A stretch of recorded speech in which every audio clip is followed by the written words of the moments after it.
യുക്തി, സ്വാതന്ത്ര്യം, സമത്വം, സാഹോദര്യം. ഇതിൽ സ്വാതന്ത്ര്യം, സമത്വം, സാഹോദര്യം എന്ന് പറഞ്ഞാൽ നമ്മൾ ഇടതുപക്ഷ ഇതിന്റെ മുദ്രാവാക്യമാണ്. അതിന്റെ കൂടെ യുക്തിയും കൂടെ ചേർന്ന് കഴിഞ്ഞാൽ ഇതിന്റെ പ്രത്യേകത എന്താണെന്ന് അറിയാം. ഈ 4 വാക്കിന്റെയും പ്രത്യേകത, ഇത് 4ഉം പ്രകൃതി വിരുദ്ധമായിട്ടുള്ള കാര്യങ്ങളാണ്. കാരണം പ്രകൃത്യ ഈ വക 4ഉം എക്സിസ്റ്റ് ചെയ്യുന്നില്ല എന്നുള്ളതാണ് യാഥാർത്ഥ്യം. അത് പ്രകൃതി വിരുദ്ധതയുടെ ആഘോഷമാണ് നമ്മളിവിടെ നടത്തുന്നത്. നിങ്ങൾ തന്നെ നമ്മുടെ പ്രകൃതിയിലേക്ക് നോക്കിക്കഴിഞ്ഞാൽ അറിയാൻ പറ്റും എവിടെയാണ് സമത്വം. സമത്വം എന്ന് പറയുന്ന സാധനം നമ്മൾ മനുഷ്യര് ഉണ്ടാക്കിയെടുത്ത ഒരു കൺസെപ്റ്റാണ്. ശരിക്കും പ്രകൃതിയിൽ സമത്വം എന്ന് പറയുന്ന സംഗതി നിലനിൽക്കുന്നില്ല. അങ്ങനെ നിലനിൽക്കുമെങ്കിൽ അങ്ങനെ എക്സിസ്റ്റ് ചെയ്യാൻ, നമുക്ക് സർവൈവ് ചെയ്യാൻ പറ്റില്ല. മനുഷ്യൻ സർവൈവ് ചെയ്തത് സമത്വം കൊണ്ടല്ല, അത് മറ്റു വല്ല കാര്യങ്ങളും കൊണ്ടാണ്. പ്രകൃതിയിലെ ഏതൊരു ജീവി എടുത്താലും, ഇപ്പൊ പുലിയും മാനും തമ്മിൽ നമ്മൾ സമത്വത്തിൽ ജീവിക്കാം എന്ന് വിചാരിക്കാൻ അവർ രണ്ടുപേരും സർവൈവ് ചെയ്യില്ല. അതുപോലെ തന്നെയാണ് മനുഷ്യന്റെ കാര്യവും. ഇത് മനുഷ്യൻ കഴിഞ്ഞ കുറച്ച് കാലങ്ങൾ കൊണ്ട്, കഴിഞ്ഞ ഒരു 200-300 വർഷങ്ങൾക്ക് അകത്ത് ഉണ്ടാക്കിയെടുത്ത സംഗതികളാണ് ഈ പറയുന്ന സ്വാതന്ത്ര്യം, സാഹോദര്യം എന്നൊക്കെ പറയുന്ന സാധനങ്ങൾ. മനുഷ്യൻ സർവൈവ് ചെയ്തത് നമ്മളൊരു അപരനെ സൃഷ്ടിക്കുകയും ആ അപരനോട് പോരാടുകയും ചെയ്തത് കൊണ്ടാണ് മനുഷ്യന് സർവൈവ് ചെയ്യാൻ സാധിച്ചത്. പിന്നെ ആദ്യം പറഞ്ഞ യുക്തി എന്ന് പറയുന്ന സാധനം, യുക്തി എന്ന് പറഞ്ഞാൽ നമുക്ക് എല്ലാ ജീവികൾക്കും സർവൈവലിന് വേണ്ടിയുള്ള വളരെ സഹജമായിട്ടുള്ള ഒരു യുക്തി ബോധം മാത്രമേ ഉള്ളൂ. ഇപ്പൊ ഇവിടെ എന്തുകൊണ്ടാണ് നമ്മുടെ ഈ നാസ്തികം 26-ൽ ഒരു P&D ഹാളിൽ പോലും നിറയ്ക്കാൻ പറ്റുന്ന ആളെ നമുക്ക് കിട്ടാത്തത് എന്തുകൊണ്ടാണ്? മനുഷ്യർക്ക് യുക്തി ഇല്ലാത്തത് കൊണ്ടാണ്. മനുഷ്യന് സർവൈവ് ചെയ്യാനുള്ള യുക്തി എല്ലാവർക്കും ഉണ്ട്, എല്ലാ ജീവജാലങ്ങൾക്കും ഉണ്ട്. പക്ഷെ നമ്മൾ ഉദ്ദേശിക്കുന്ന യുക്തി അതല്ലാത്തത് കൊണ്ടാണ്. ആ യുക്തി പ്രകൃതി വിരുദ്ധമാണ് എന്നാണ് ഞാൻ നേരത്തെ പറഞ്ഞത്. അത് നമ്മൾ എക്സ്ട്രാ ആയിട്ട് നമ്മുടെ തലച്ചോറിനെ പഠിപ്പിച്ചെടുക്കുന്ന സാധനമാണ്. അത് പഠിപ്പിച്ചെടുക്കാൻ വളരെ പ്രയാസകരവുമാണ്. ഇപ്പൊ ഈ പറഞ്ഞ സാധനങ്ങൾ, ഇത് ഇടതുപക്ഷ ആശയമാണെങ്കിലും യുക്തിപരമായിട്ടുള്ള ചിന്തയാണെങ്കിലും അത് ഒന്നും തന്നെ പ്രകൃതിദത്തമല്ല. അത് നമ്മുടെ തലച്ചോറിനെ ട്രെയിൻ ചെയ്തെടുക്കുന്ന സാധനമാണ്. അങ്ങനെ ട്രെയിൻ ചെയ്തെടുക്കുന്ന സാധനമായതുകൊണ്ടാണ് P&D ഹാളിൽ ഇത്ര ആൾ കുറവ്. ഇന്നിവിടെ നന്ദഗോവിന്ദം ഭജൻസിന്റെ പഴയ പാട്ട് വെച്ചിരുന്നെങ്കിൽ ഇവിടെ ട്രാഫിക് ബ്ലോക്ക് ഉണ്ടാവുമായിരുന്നു. ഇവിടെ എങ്ങും വെക്കാൻ പറ്റില്ല. പണ്ട് നമ്മൾ കേട്ട് മറന്ന പാട്ട് കേൾക്കാൻ വേണ്ടിയാണ്, അല്ലാതെ എന്തെങ്കിലും വേറെ പുതുതായിട്ട് എന്തെങ്കിലും പഠിക്കാൻ വേണ്ടിയിട്ടല്ല അവർ വരുന്നത്. പഴയ പാടിയ ഒരു പാട്ട് കേൾക്കാൻ വേണ്ടി. അതായിരുന്നെങ്കിൽ ഇവിടെ ആള് തിങ്ങി നിറഞ്ഞ തന്നെ. എന്തുകൊണ്ടാണ് അത് അങ്ങനെ സാധിക്കാത്തത്? അവിടെയാണ് നമ്മുടെ തലച്ചോറിന്റെ പ്രസക്തി. നമ്മുടെ തലച്ചോറ് ഇതിനൊന്നും വേണ്ടിയിട്ട് എവോൾവ് ചെയ്ത് വന്ന ഒരു സാധനമേ അല്ല.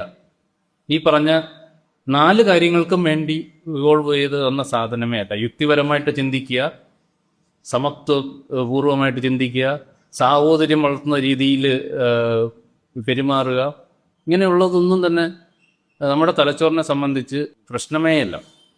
നമ്മുടെ തലച്ചോറിന്റെ എന്ന് വെച്ചാൽ സർവൈവ് ചെയ്യുക എന്നുള്ളത് മാത്രമാണ് ലക്ഷ്യം ഉണ്ടായിരുന്നത്. എന്ന് വെച്ചാൽ പഴയ ഗുഹാമനുഷ്യനായിരുന്ന കാലത്തുണ്ടായ അതേ ഹാർഡ്വെയറും അതേ സോഫ്റ്റ്വെയറുമാണ് നമ്മളവിടെ ഉപയോഗിക്കുന്നത്.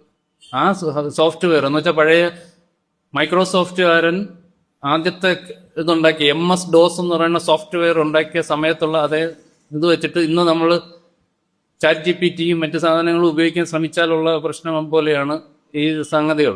ഇതൊന്നും വർക്ക് ചെയ്യില്ല. വർക്ക് ചെയ്യണമെന്നുണ്ടെങ്കിൽ ഇത്രയധികം എഫർട്ട് എടുക്കേണ്ടി വരും. ആ എഫർട്ട് എന്ന് പറയുന്നത് തലച്ചോറിനെ സംബന്ധിച്ച് വലിയ വലിയ പ്രശ്നമാണ്. കാരണം തലച്ചോറ് നമ്മുടെ ശരീരത്തിലെ ഏറ്റവും കൂടുതൽ എനർജി ഉപയോഗിക്കുന്ന അവയവമാണ്. നമ്മുടെ ശരീരത്തിന്റെ വെറും 2% മാത്രം ഭാരമുള്ള അവയവമാണ് നമ്മുടെ തലച്ചോറ്. ആ തലച്ചോറ് നോർമൽ അവസ്ഥയിൽ തന്നെ നമ്മുടെ ഊർജ ഉപയോഗത്തിന്റെ 20% ഉപയോഗിച്ച് തീർക്കുന്നത്. 2% മാത്രം വലിപ്പമുള്ള ഒരു സാധനം 20% ഊർജ്ജം ഉപയോഗിച്ച് തീർക്കുകയാണ്. അപ്പൊ അതുകൊണ്ട് തന്നെ അതിന്റെ ഒരു പ്രതിരോധ മാർഗം എന്ന് പറയുന്നത് മാക്സിമം ഊർജം കുറച്ച് ഉപയോഗിക്കുക എന്നുള്ളത് അതിന്റെ തനതായിട്ടുള്ള ഒരു ശൈലിയാണ്. മാക്സിമം ഊർജം കുറച്ച് ഉപയോഗിക്കുക എന്ന് പറയുന്ന എന്താണ് തലച്ചോറിന് ചെയ്യാൻ പറ്റുന്നത്? മാക്സിമം കുറച്ച് ചിന്തിക്കുക എന്നുള്ളതാണ്. അപ്പോൾ എളുപ്പത്തിൽ തീരുമാനങ്ങൾ എടുക്കാൻ കഴിയുന്ന കാര്യങ്ങളിലേക്ക്, എളുപ്പത്തിൽ മനസ്സിലാക്കാൻ കഴിയുന്ന കാര്യങ്ങളിലേക്ക് മാത്രം നമ്മൾ ചിന്തകളും പ്രവൃത്തികളും ഒക്കെ പോകുന്നത് അതുകൊണ്ടാണ്. ഈ വലതുപക്ഷ ആശയങ്ങൾക്ക് എന്തുകൊണ്ടാണ് നമ്മുടെ നാട്ടിൽ ഇത്രയധികം സ്വാധീനം ഉണ്ടാവുന്നത്? എന്തുകൊണ്ട് ഇടതുപക്ഷ ആശയങ്ങൾ അത്രയധികം ഇത്രയും കാലം ആയല്ലോ, നമുക്ക് എന്തുകൊണ്ടാണ്?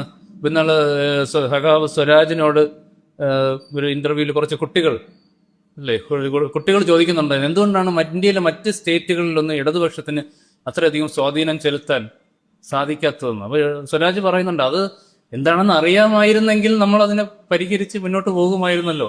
അത് അറിഞ്ഞുകൂടാ, എന്തുകൊണ്ടാണെന്ന് അറിഞ്ഞുകൂടാത്തതിന്റെ കാരണം എന്ന് വെച്ചാൽ നമ്മൾ അത് അടിസ്ഥാനപരമായിട്ട് നമ്മുടെ തലച്ചോറ് വലതുപക്ഷ തലച്ചോറാണ്.